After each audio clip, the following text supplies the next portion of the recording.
नमस्कार आंचलिक संवादर सकाळर खबर को स्वागत।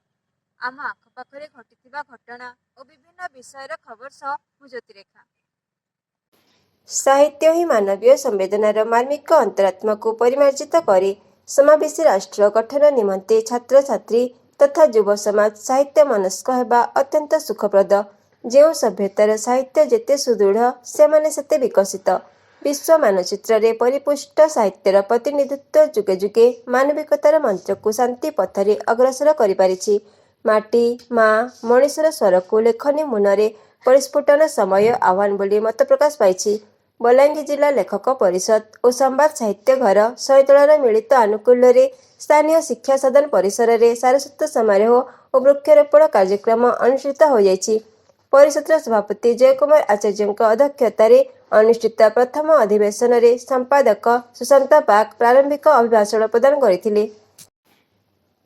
उपसभापति भिकारी चरण मिश्र आवाहकत्व प्रतिष्ठित जनवादी गाल्पिक मनोज महांती, औपन्यासिक आदित्येश्वर मिश्र, विजय प्रधान, जागेश्वरी साहा प्रमुख स्वरचित गल्प पठन करथिले।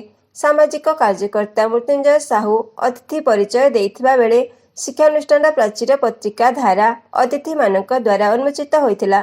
साहित्य घर सभापति प्रमोद बैठारू तथा संपादक वरुण साहू मंचासीन थिबा बेले शिक्षा सदन प्रतिष्ठाता गौतम खेती धन्यवाद अर्पण करथिले।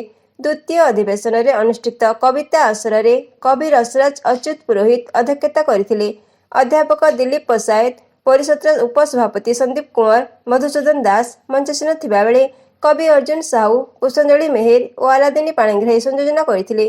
परिषदर उपदेष्टा शिक्षाविद सनातन ठाकुर समेत सर्वश्री कवि हेमंत दास, वृंदावन कुंभार, पंचानन तांडी, लक्ष्मीकांत विभार, दिलीप कुमार पुरोहित, मलय त्रिपाठी, विजय त्रिपाठी, कवि सुशांत बाग प्रमुखों सहित 50 रु ऊर्ध्व कवि स्वरचित कविता पाठ करथिले। केमिति लागुछि आम सकाळर खबर मतामत निश्चय दियंतु।